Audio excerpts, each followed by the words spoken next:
name is Ramzy Baroud. I'm a Palestinian-American author, a syndicated columnist, and a media consultant. I live in Seattle, Washington. I was born and raised in a refugee camp in the Gaza Strip. And I'm here in France to promote my last book, which I do not know the pronunciation in French, but it's My Father Was a Freedom Fighter, Gaza's Untold Story. The book is more or less consistent with my other books and most of my writings. It's an attempt at trying to imagine or reimagine the history of Palestine from the point of view of the resistance of ordinary people.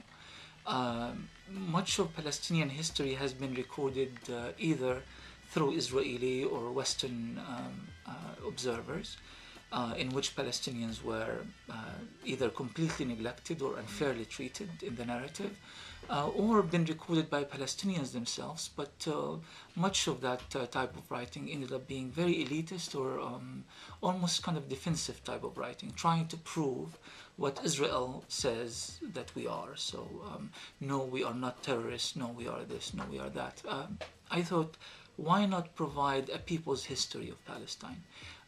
Independent from the Israeli narrative, independent from elitism, independent from factionalism as well, in which ordinary people are being, their story is being presented the way it is, without blemishes and without any politicking or ideology or factionalism, and just to tell the story, perhaps as far as the 1920s and 30s, all the way until today.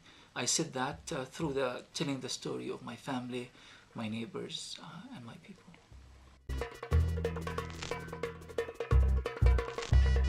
Of course, when you are born and raised in a refugee camp, when you leave, you feel almost like a greater sense of responsibility towards the people who are still there. Because you feel like, in a way, you can very much relate to their pain and to their suffering, yet on the other hand, you now possess the ability to articulate a message that people around the world can relate to. Not using that would be, I think, unfair. So it's natural and moral to take on the responsibility of articulating that Palestinian narrative that very few people can perhaps articulate, but many people can relate to. I think the nature of that message, because it's very personal and very humanizing, it becomes it almost neutralizes the political debate and the political conflict that is going on, because people then have to deal with the characters in my writings as individuals, as human beings, regardless of whether they are Muslims or Christians, regardless of where they live or where they come from. At the end of the day, humans can relate to the suffering of other humans.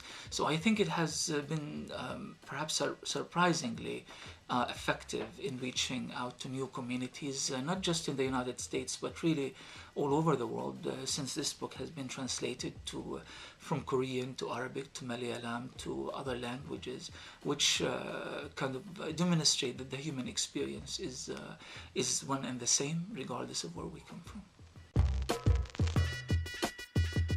It's really interesting that my first book, Searching Jenin, Eyewitness Accounts of the Israeli Invasion, was kind of an attempt at telling the story of what happened in the Jenin refugee camp in 2002 when Israel invaded Jenin and killed a large number of people, trying to tell that story without a middleman, without a third party interpreting the story of the refugees. I allowed them to tell their story on their own. All I did is I recorded and I presented that, and it was very successful. My second book, The Second Palestinian Intifada, a chronicle of a people struggle, and that's again the people element, and it almost happened without me realizing that I am actually doing that I am pushing for this people narrative. Only after the second book I realized that there is this trend that's going on in all my writings, in which I constantly try to present that third alternative to reading the conflict in Palestine and the struggle and the resistance of the Palestinian people. So the third book was more of the conscious decision of wanting to write the people's history of Palestine.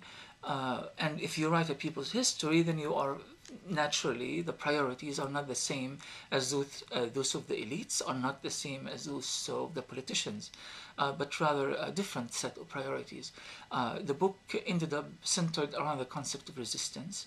And resistance here, when I talk about resistance, I'm not referring to armed struggle versus non-violence. That's not the issue, but the concept, the very culture of resistance that has been sustained in Palestine for 65 years. I think in actuality, this is the most effective weapon that has unified the Palestinian people for generations. So it ended up being a people's history of Gaza, Palestine, through the story of resistance for nearly a century.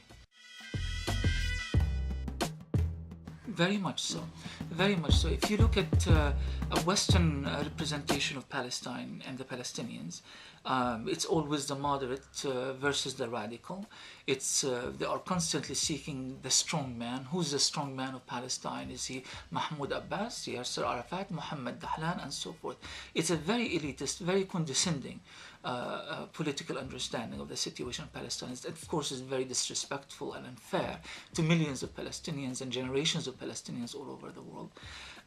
But I feel that even if you look at Palestinian elites, the way that they represent that story, if you ask Hamas to tell the story, they are going to shape it around a narrative that is consistent with Hamas's ideology. Of course, the same thing applies to Fatah and to all other parties.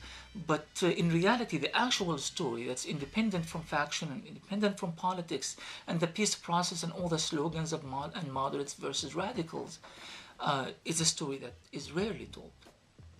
Is rarely told, and it needed to be told, and I think it has to dominate the Palestinian discourse in order for that discourse to actually start making sense to the rest of the world. Some of those might not. They are not necessarily ill-intentioned in the way that they try to present Palestinian history. They went to Western academia. They studied and they relate to Western expectations of Palestinians.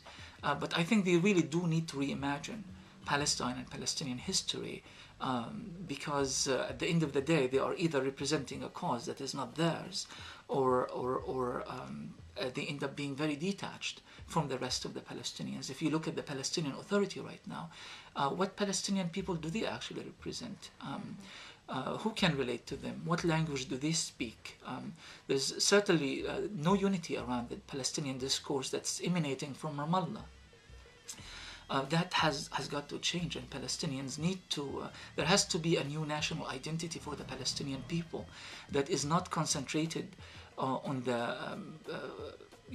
false gains of Oslo and the peace process, and it has to be one that is not centered around Islamic politics. It has to be one that brings all Palestinians, Muslims, Christians, from all ideologies, from all backgrounds, from the city to the refugee camp, from inside Palestine and the diaspora. And the only common ground we can possibly have is that one that's really something that all Palestinians can relate to, going back to what we call الثوابت الفلسطينية, the constant, the Palestinian constants that we at one point adhered to, at least up till the 80s, and that have changed dramatically since then. Well, I think, to discuss this, we have to try to also understand what's happening in the larger Arab region. I think there is a major paradigm shift that's happening in the Middle East. For a long time, the Middle East has been dominated by major groups divided between dictators, authoritarian regimes, in cahoot and coordination with foreign powers, neo-colonialist, old imperialist powers. The people have been the missing link and the missing factor in all of this. For the first time in a long time, we actually see the rise of the people. Now, that does not necessarily mean that the revolutions have succeeded and everything is good and dandy. Of course not. But it just means that the nature and the rules of the game are changing. I think in the long run, this could prove beneficial to the struggle of the Palestinian people, who have been more or less isolated on their own for all of these years. Perhaps the Lebanese can relate to Palestinians because they've went through their own struggle and their own war with Israel. But within the larger Arab context, these nations have been isolated and dealing with this on their own. Now, suddenly, Palestinians are, like the rest of the Arabs, they are leading on their fights for freedom, democracy, liberation, equality, justice, and all of that. So I think there is this transition that we are going through. The outcome of this transition is going to, in my opinion, shape the future of the Palestinian liberation movement. One can only hope that by the end of all of this, we are going to see a paradigm shift in which the Palestinian Authority is no longer in control of Palestinian political discourse, in which we do not see any particular faction trying to dominate the Palestinian discourse, and we see something that is a bit more democratic and truly representative of the Palestinian people. I don't know if they could even be divided in the first place. I think it's more or less the same fight, really. A nation that is not free is not a nation that can achieve any form of social cohesion, of democracy, of reforms within its own ranks. So I think it's really the same fight. It's one and the same.